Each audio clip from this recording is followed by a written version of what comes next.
नमस्कार दोस्तों, मैं चंदन कुमार फिर से एक बार आप लोगों के सामने हाजिर हूँ। और जैसा कि मैं कोशिश करता हूँ कि आप लोगों को एनजीओ संस्थाओं और समाज से जितनी भी जो जुड़ी चीज़ें हैं उनके लिए आप लोगों को जागरूक करना और अवेयरनेस को लेकर के एक सच बात जो है वो आपके सामने कहना। चैनल पे आप सब नए आए हो तो कृपया करके सब्सक्राइब कर लीजिएगा, क्योंकि ये सब्सक्राइब करेंगे तभी मुझे मोटिवेशन मिलेगा और मैं और प्रेरित होकर के चीज़ें लेके आ सकता हूँ आप लोगों के बीच में। तो और मेरा ये कंटेंट अच्छा लगे तो प्लीज़ लाइक ज़रूर कीजिएगा।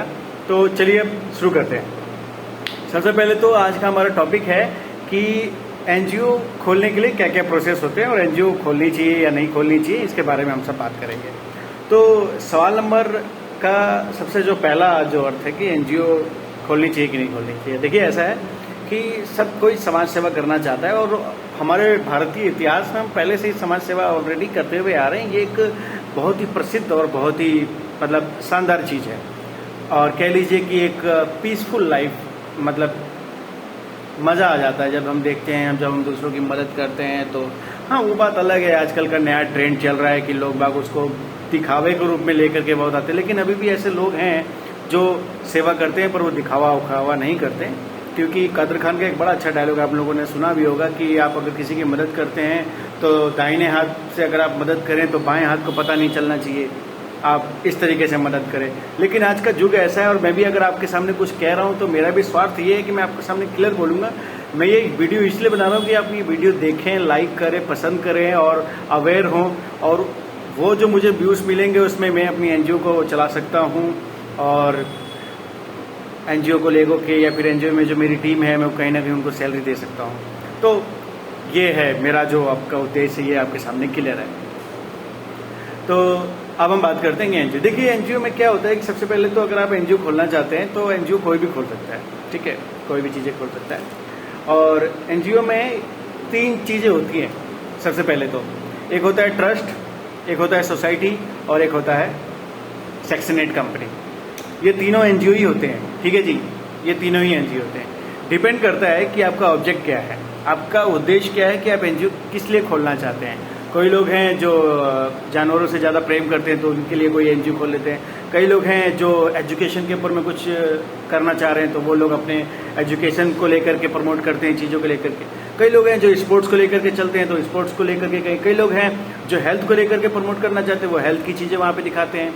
और कई लोग ऐसे हैं जो बुजुर्गों की मदद करना चाहते हैं तो उनके लिए कर लेते हैं। कुछ लोग ऐसे हैं जो खाना बांटना पसंद करते हैं, या फिर आपको मतलब हर तरीके से जितनी भी सेवा हो सकती है उतनी सेवा करने के लिए अलग अलग तरीके से एनजीओ के अलग अलग प्रावधान हैं।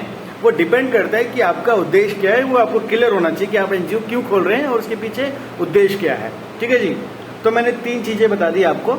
नंबर 1 जो है आपका हो गया ट्रस्ट, दूसरा हो गया आपका सोसाइटी और तीसरा हो गया सेक्शन 8 कंपनी। अब हम आगे आते हैं। अब ये तीनों ही एनजीओ होते हैं। देखिए, ट्रस्ट में क्या है कि कागजी कार्रवाई इसमें थोड़ी कम होती है और आप काम करते रहिए। आपको किसी एक समुदाय, किसी एक क्षेत्र, किसी एक राज्य के अधीन रह करके काम को करना पड़ेगा। सिंपल है। जब आप सोसाइटी करते हैं तो सोसाइटी में 8 स्टेट के अलग अलग लोग होते हैं जिसमें जो आते हैं, जैसे कि हाँ, उसमें कि ब्लड रिलेशन नहीं होता है, ध्यान रखिएगा, सोसाइटी के अंदर में। तो आपको और 8 लोगों के अलग अलग विजन, अलग अलग चीज़ें होती हैं। सोसाइटी एक्ट कह लीजिए, उसमें सोसाइटी एक्ट की तरह वो बनाया जाता है एनजीओ। और तीसरा जो है वो सेक्शन 8 कंपनी, इसमें 2 लोगों की रिक्वायरमेंट होती है और इसमें ब्लड रिलेशन भी चलता है। जैसे मेरी यात्रा फाउंडेशन जो हमारा है, इसमें हमने 2 लोग ही रखे हैं, जो मैं हैं और मेरे एक फादर हैं। फादर एक ही होते हैं, ये तो कॉमेडी हो गई सॉरी। हाँ, मैं हूँ और मेरे पापा हैं, जो हम दोनों लोग हैं। और ये क्या कहते हैं, ये डायरेक्टर हैं हम लोग। तो 2 लोग की रिक्वायरमेंट होती है सेक्शन 8 कंपनी में। हाँ, लेकिन मेरे दोस्त, अगर आपके पास में भाई पैसे उसे को लेकर के जो बड़ी संघर्ष वाली बात है जो मैं हमेशा झेलता हूँ, ठीक है, मतलब समाज सेवा करने के लिए भी ज़्यादा पैसे की जरूरत है भाई। सॉरी, मैंने गाली निकाल दी है, मैं ऐसा बोलता नहीं, लेकिन मैं क्या करूँ, बहुत ही मैं भी आश्चर्य रहता हूँ कि यार मैं सोसाइटी में कुछ करना चाहता हूँ, समाज में कुछ करना चाहता हूँ, लेकिन यार उसके लिए भी मेरे पास में पैसे नहीं है, या फिर उसके लिए भी मेरे पास में, तो मेरे को बड़ा दुख होता है इस बात का। पर कोई नहीं, खैर जीवन ही संघर्ष है, क्या कहा जा सकता है। चलिए तो आगे बढ़ते हैं। तो मैं आपको बता रहा था कि सेक्शन 8 कंपनी जब आप चालू करते हैं तो उसमें यार बड़े मतलब कागजी कार्रवाई लेकर के और ऑडिट को लेकर के बहुत ही तगड़े तरीके से प्रावधान होते हैं। उसमें ये रहता है कि भाई आपको NIC 20A देखना है, NIC 20A भी देखना है आपको, फिर ये बिलिंग कराना है, ऑडिट करवाना है, अकाउंटेंट चाहिए, कई सारी चीज़ें होती हैं जिसमें कि आपको हर साल पैसा लगाना ही है। मतलब आपने एक NGO खोला और NGO खोल के अगर आप चाह रहे हैं कि भाई आप सिर्फ काम करेंगे तो ऐसा नहीं है भाई, NGO को भी स्टेबल करने के लिए पैसे चाहिए होते हैं। दूसरा, तीनों ही टर्म्स एंड कंडीशन में NGO को आपको लोगो वगैरह होता है, तो लोगो भी आपको टैग मार्क करवाना पड़ेगा जी, वो भी बहुत ज़रूरी है। तो उसके लिए भी अलग से आपको बजट चाहिए, पैसे चाहिए।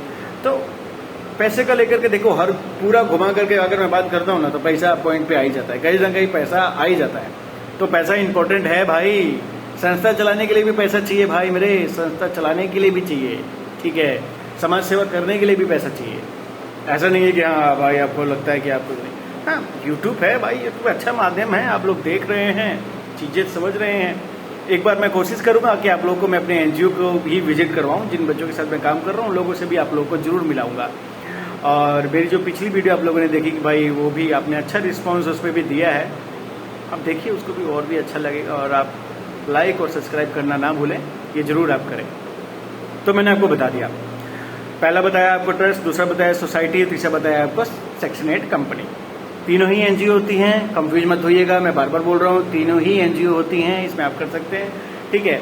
और इसमें अगर आपका कोई भी डाउट रह जाता है तो आप मेरे से पूछ सकते हैं, कमेंट कर सकते हैं, मैं इसके ऊपर भी वीडियो वगैरह बना के आपको बता सकता हूँ और आप आराम से इस पर बात कर सकते हैं। तो कागज वगैरह जो होता है, डॉक्यूमेंटेशन आपका वही आपका नॉर्मली आधार कार्ड होता है, पैन कार्ड होता है, ये सब सारी चीज़ें चाहिए होती हैं। अगर आपने कोई ऑफिस रेंट पे लिया है तो वो वहाँ पे रेंट एग्रीमेंट उसका जरूरी है, ये सब सारी चीज़ें आपको दिखानी होती है। अब इसमें और भी अंदर में आते हैं कि आपको फंड कैसे मिलेगा। तो फंड के लिए आपको देखिए ATG 12A वगैरह कराना जरूरी है।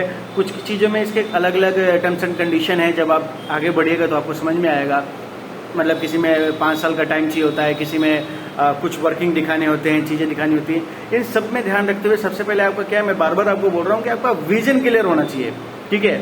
आपको NGO खोलनी है भाई, क्यों खोलना है ये पर्पस आपको पता होना चाहिए कि आप ये करना चाहते हैं, ये करना चाहते हैं। इसके लेकर के टीम कितनी लगेगी, और टीम अगर लगेगी तो क्या टीम को सैलरी देंगे, या आप सीधे चाहते हैं कि नहीं यार मेरे दोस्त ने कहा चल यार कुछ अच्छा करते हैं यार सोसाइटी में, और अब मेरा मूड किया और मैंने संस्था खोल दी, फिर पता चला यार पैसे नहीं, फिर मैंने बंद कर दिया।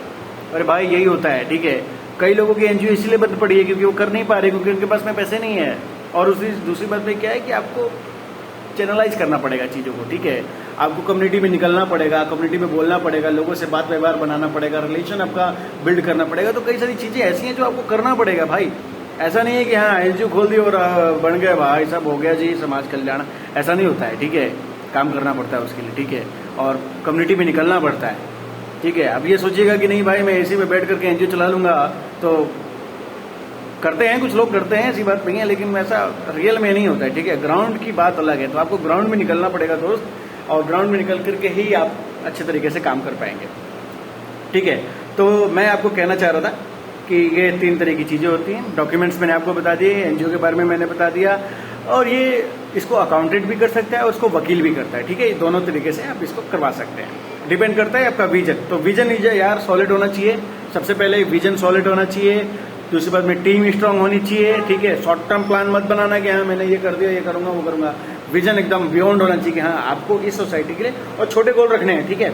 छोटे गोल रखने हैं, सिंपल, ज़्यादा बड़े गोल नहीं रखने। छोटे गोल इन द सेंस कि आप मान लीजिए किसी भी एक कम्युनिटी या किसी भी एक समुदाय में काम करते हैं, ठीक है।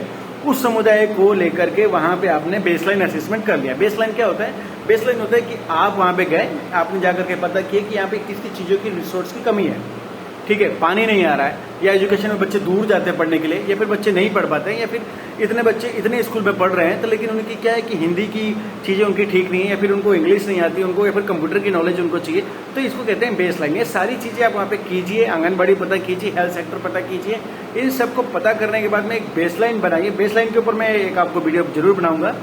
तो बेस लाइन करने के बाद में तब जा करके आप एक कंपनी को रिप्रेजेंट कर सकते हैं कि हाँ जी हमें भी ये चीज़ें की कमी है, हम ये चीज़ें कर लेंगे, आप हमें ये चीज़ के बारे में फंड दे दीजिए, ठीक है। तो ये सब चीज़ें ज़रूरी हैं, तो इन सब चीज़ों का ध्यान रखिएगा।